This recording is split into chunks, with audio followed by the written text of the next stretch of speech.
Web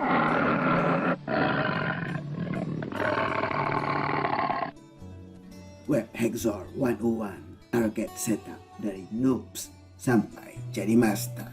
Yeah! Penafian, saya Hussein bin Muhammad ataupun Gimau tidak bertanggungjawab dengan sebarang penyalahgunaan maklumat dari tutorial ini. Segala teknik, prosedur, tools dan bahan yang dipaparkan dalam tutorial ini adalah bertujuan untuk pembelajaran sahaja.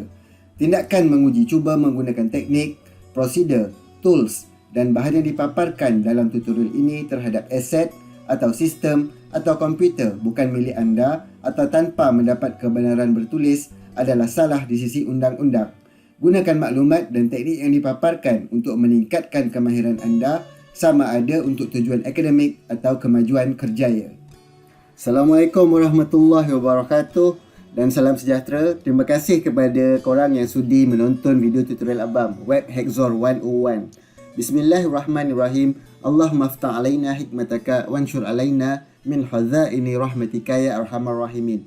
Sebelum Abang mulakan tutorial ni, Abang mohon korang like, komen, share dan subscribe channel Abang sebagai tanda sokongan untuk Abang terus membuat konten-konten yang lebih baik di masa akan datang, insya-Allah. Jom kita sambung siri Web Hexor 101 dalam bab target setup part 2. Okey, dalam part 2 ni kita akan tengok berkenaan dengan port scanning menggunakan Nmap. Lepas tu kita akan tengok pengenalan dan penggunaan Nmap vulnerability scan, pengenalan dan penggunaan mask scan, pengenalan dan penggunaan Nmap dashboard. Dalam Nmap dashboard ni Abang akan kongsikan 1-2 tools yang boleh visualizekan Nmap punya findings yang mudah kita nak baca dan lebih bermakna untuk tujuan kita analisa lebih mudah dan kita masukkan dalam report kita. Nmap ataupun Network Mapper adalah sebuah aplikasi ataupun tool yang berfungsi untuk melakukan port scanning. Nmap ni dibangunkan ataupun dibuat oleh Fyodor, author dia lah. Aplikasi ini digunakan untuk mengaudit jaringan yang ada. Dengan menggunakan tool ini, kita dapat melihat host yang aktif. Maksud dia a live host. Port yang terbuka, sistem operasi yang digunakan dan feature-feature scanning yang lain. Korang boleh rujuk dekat Nmap official page untuk baca documentation dia. Dalam tu ada banyak info berkenaan dengan Nmap. Okey, yang ini kita visualizekan penggunaan Nmap. Secara dasarnya, Nmap digunakan untuk port scanning. Port scanning ni untuk kita kenal pasti port-port yang dibuka. Port-port yang dibuka ni ibarat tingkap-tingkap. Kat sinilah kemungkinan possibilities entry point yang attacker boleh masuk. Lepas tu yang kedua, host or device detection. Kita nak kenal pasti host tu hidup ataupun tidak. Lepas tu dia tu PC ke, printer ke, IoT ke, macam itulah. Lepas tu service detection. Setiap port yang dibuka tu bermaksud ada servis dia. Contohnya port 80. Port 80 ni web service. Jadi kita akan kenal pasti, port 80 web service. Kadang-kadang dia gunakan juga port selain daripada port 80 untuk web service. Nmap boleh detect juga berdasarkan daripada banner dan fingerprint dia. Dan dia juga boleh detect version bagi servis berkenaan. Contohnya Apache version berapa. Kenapa benda ni penting? Benda ni kita boleh cross check dengan CVE ataupun exploit publicly available exploit. Dan kita kenal pasti ada tak vulnerabilities ataupun exploit yang boleh kita gunakan. Okey, lepas tu OS fingerprinting pun sama juga ceritanya. Untuk kita kenal pasti OS target version dia. Dan kita boleh buat multi target scanning. Kalau target kita ada banyak, kita boleh scan multi target lah. Okey, jom kita buat lab setup target part 2. Macam biasa korang boleh download lab guide ni dekat link yang Abang share dalam ruangan description. Kita akan buat port scanning menggunakan Nmap. Pertama, startkan VM Metasploitable dan buka terminal Kali Linux. Pastikan ada connectivity, dapatkan IP Metasploitable. Kita try ping dulu ada reply ke tidak. Lepas tu korang boleh typekan command berikut dan analisa output yang dihasilkan. Korang boleh follow demo video yang Abang buat untuk setiap command-command berikut lah. Korang boleh copy dan paste ataupun boleh type terus. Yang ini Abang minta korang analisa output dan fahamkan output tu. Okay. Lepas tu yang ketiga pun sama juga. Kita akan typekan command untuk Nmap parsing. Yang ini untuk kita analisa results. Untuk kita memudahkan proses analisa result. Okey, pastikan korang dah start Metasploitable tu dalam VM. Lepas tu kita startkan kita punya Kali Linux WSL. Dapatkan IP Metasploitable. Lepas tu kita cuba ping. Ni IP Metasploitable abam lah. Okey, ada reply. Kita pergi pada folder desktop dekat user profile kita dan desktop. Lepas tu kita type command mkdir nmap and cdnmap. Kita buat satu folder baru lah dekat desktop. Jadi dekat desktop korang dah ada satu folder nmap. Okey, bila kita pakai Kali Linux WSL ni dan kita dah mount dekat kita punya Windows file kita ni, pastikan korang hati-hati menggunakan command sebab dia akan affect direct pada file-file Windows kita. Kemudian kita typekan command nmap help. Ni korang boleh tengok lah options yang ada. Memang ada banyak options dia. Lepas tu kita boleh typekan command berikut, IP Metasploitable. Masukkan IP Metasploitable korang. Okey, apa yang command ni akan buat ialah dia akan buat scene scan. Ni verbose mode, so kita tahu apa benda yang dia buat. Ini aggressive scan. Ni timing. Okey, timing dia T4. Timing makin tinggi, maksimum T5. Makin tinggi makin laju lah. Okay, lepas tu kita akan output dalam XML file. Nama output file tu t4.xml. Dan kita boleh tekan enter. Tunggu sampai proses scanning selesai. Dia keluar macam ini sebab kita pakai verbose mode punya option tu. Jadi kita tahu dah, walaupun belum siap scanning. Okay, basically kita dah tahu port 22 open, port 53 open. Okey, 3306 open. Okey, jadi dah selesai. Jadi ni result dia lah. Dia bagi tahu port yang open, version service bagi port yang open tersebut, dan dia ada buat default script scanning. Dia ada sikit vulnerability assessment dia lah. Macam yang ni contohnya dia kata anonymous FTP login allowed. Lepas tu port 22 dia bagi tahu dia punya banner. Macam gitulah. Dan korang bolehlah start analisa. Okey, dan kita tengok dia punya summary dia kata one IP address scan in 87.83 seconds. So dia ambil masa lebih kurang 87 saat, 88 saat. Kita run command yang sama tapi timing dia kita pakai T5. Dia lebih laju. Sepatutnya lebih laju. Okey, dan kita run. Okey, dia dah selesai juga. Kalau kita tengok beza dia pada timing lah, dia lebih laju. Yang tadi 88 second, yang ni 80 second. Okey. Sekarang ni kalau kita type ls, kita ada dua result dalam XML. Satu T4, satu T5 timing lah. Dan kita nak tengok ada tak perbezaan, difference daripada segi findings. What matters adalah findings. Kecepatan tu satu hal, tapi findings tu, kalau laju tapi dia tak dapat detect certain issues, tak guna juga. Ok geng, sekarang ni kita akan install satu utility ataupun satu tools. Nama dia pyendiff. Ok, typekan command berikut dan tekan enter. Type pyendiff. Ok, jadi kita boleh type pyendiff -hash. Dia akan bagi tahu apa kegunaan script ni. Dia akan generate human readable endiff output when comparing to XML scan files. Sekarang ni apa yang kita nak buat? Kita nak compare T4 dengan T5 punya findings. Ada perbezaan tak? Beza yang pertama kita nampak adalah dari segi speed. Sekarang ni what matters adalah findings. Ada beza ke tidak? So kita type command file -f1 file 1, nama dia t4.xml, file 2 t5.xml, dan kita tekan enter. So nampak no scan different detected between scans. Ni cara untuk kita nak tengok lah antara scanning kita tu ada difference ke tidak. Sebenarnya banyak benda kita boleh gunakan untuk kita monitor port open, port close. Bila kita buat scanning berkala, endiff ni sangat berguna lah untuk kita kenal pasti. Okay, abang removekan file XML ni. Hati-hati sebab ni dalam kita dah mount dalam Windows kita. Salah command dia delete, nak recover balik susah. Ni abang copy paste daripada lab guide. Kita akan buat satu lagi scanning. Masukkan IP Metasploitable. Okay, yang ini dia akan buat aggressive scan juga. Timing T4 minus P ni maksudnya dia akan scan all port, bermula daripada port 1 dan seterusnya sampai habis. Lepas tu OA, output ni dalam all format. Dia ada text format, XML format dan grabbable format. Yang ini file name je lah, kita letak lah full TCP scan. Dan kita boleh mulakan scanning. Scanning ni akan ambil masa lebih lama.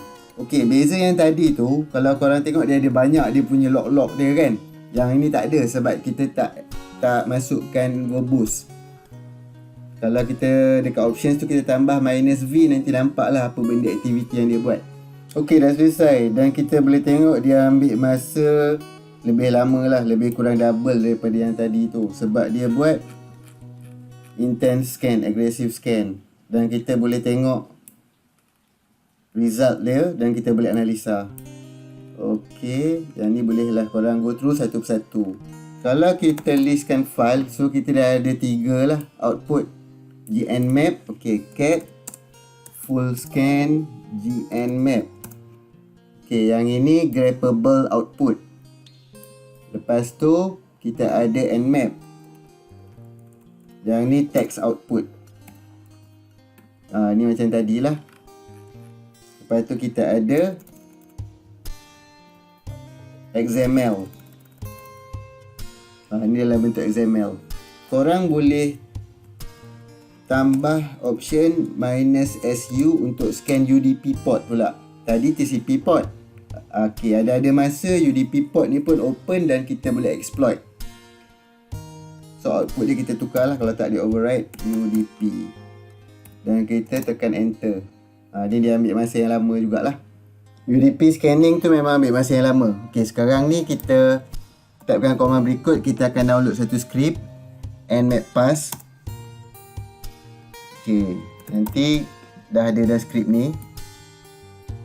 So kita boleh try runkan lah. Okey, untuk command korang boleh rujuk dekat lab guide. So kita akan paskan output XML yang tadi. Okay, so kita run. Okay, dia dah selesai. Bila kita ls, kita akan jumpa satu folder. Kita masuk dalam folder ni. Script tadi yang generate. Lepas tu dia ada banyak lah. Okay, yang ni dalam bentuk CSV. Yang kita nak tengok adalah yang summary ni. So kita type cat nama file. Dan dia dah represent dalam bentuk yang mudah kita nak tengok. Yang ini pun kita boleh copy paste masuk ke dalam report. So mudahlah kita nak analisa port-port yang terbuka dan servis-servis dia. Okay, lab exercise yang keempat, vuln scan. Okay, korang boleh runkan command macam dalam lab guide, boleh copy paste. Lepas tu typekan command berikut against IP Metasploitable 2 dan analisa output yang dihasilkan. Okay, jom. Okay, first kita pergi pada home directory dalam kali kita. Okay, dan kita create satu folder, nama dia tools. Dan kita masuk dalam folder berkenaan. Okay. Kemudian korang boleh git clone folder vuln scan, tunggu sampai dia selesai. Command boleh copy paste daripada lab guide. Kita runkan command ni untuk create symbolic link. Okey, sekarang ni kita boleh run nmap scan. Kita gunakan script vuln scan ni terhadap IP Metasploitable kita dan kita outputkan kepada file nama dia vuln scan. Tunggu sampai dia selesai. Dia ambil masa sikit. Okey, dah selesai. Banyak ni. Okey, cuba kita tengok file vuln scan ni. Okay, so korang boleh dah tengok kat sini. First dia detect port 21 open dan servis dia adalah WS VS FTPD. Lepas tu dia akan bagi potential ataupun possible vulnerabilities ataupun exploit berkaitan dengan aplikasi ni. So kita boleh gunakan lah. Ok, contoh yang pertama ni dia kata kita try tengok. Klik, control klik. Kita copy ID dia. Pergi pada search dan kita pastekan ID tadi. Okay, so dia akan jumpalah isu tadi, isu yang sama dengan yang ini. Kita tengok.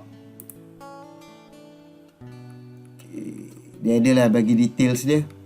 Kita boleh go through dan kita boleh buat further assessment.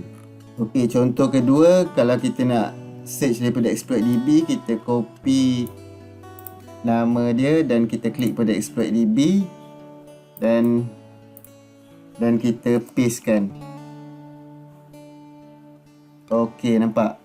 Okay, dia ada dua exploit. Satu dalam Metasploit, satu lagi dia bagi Python script. So yang ni nanti kita boleh try gunakan lah. Tengok sama ada dia lepas ataupun tidak. Ni nanti dalam video yang akan datang kita akan explain benda ni. Cuma nak tunjukkan macam mana kita nak mapkan findings kita, findings and map kita dengan vulnerabilities, possible vulnerabilities yang boleh kita further investigate sama ada boleh di-exploit ataupun tidak. Okay, file ni tadi korang boleh copy ke mount point Windows lah. Okay, ni file dia. Dan kita boleh buka untuk analisa. Sama sajalah. Okay, lab kelima, search exploit. Okay, ni lab yang terakhir untuk part 2. Untuk Nmap dashboard, abang rasa kita sambung ke part 3. Ni pun dah panjang lah ni. Okay, so korang boleh copy paste saja command ni. Nanti abang akan explain dalam demo. Okay, kita pergi kepada folder Nmap yang mula-mula kita buat tadi tu. Lepas tu tengok kita ada file scan tadi tu kan. Okay, so kita akan gunakan search exploit. Typekan atau pastekan command berikut dan tekan enter. Okay, sama juga macam one scan tadi tu. Dia berdasarkan daripada port yang open tu, dia akan cuba map. Dia akan cuba map pada possible vulnerabilities dan exploit. Ni yang public exploit lah. Macam tadi ni VS FTPD, dan dia bagi tahu dekat path kat mana exploit ni disimpan dalam Kali Linux. So kita boleh copy paste ataupun kita boleh cuba run kan lah. Sekarang ni kita type command ni, kita tambah -www dan tekan enter. Okay, kalau korang tengok tadi tu dia akan bagi tahu exploit tu berada di path mana dekat dalam kita punya mesin ni. Yang bila kita letak -www instead of path file, dia akan bagi kita URL. URL bagi exploit tu. Contohnya kita klik kat sini lah, kita nak tengok. So kita akan dapat page macam ni lah dalam ExploitDB. Kita boleh copy paste dan kita boleh try execute. Okay, abang rasa selesai lah untuk part 2. InsyaAllah nanti kita sambung part 3. Jadi point vulnerability scan ni dan search exploit ni adalah untuk kita mapkan potential issues, potential vulnerabilities, potential exploit berdasarkan daripada findings and map tadi. Okay, port 21 open. Servis dia apa? Servis dia VS FTPD. Dan dia akan cuba search dekat publicly exploit yang ada, ExploitDB, mana lagi, Packetstorm dan lain-lain. Ada ke tidak exploit code?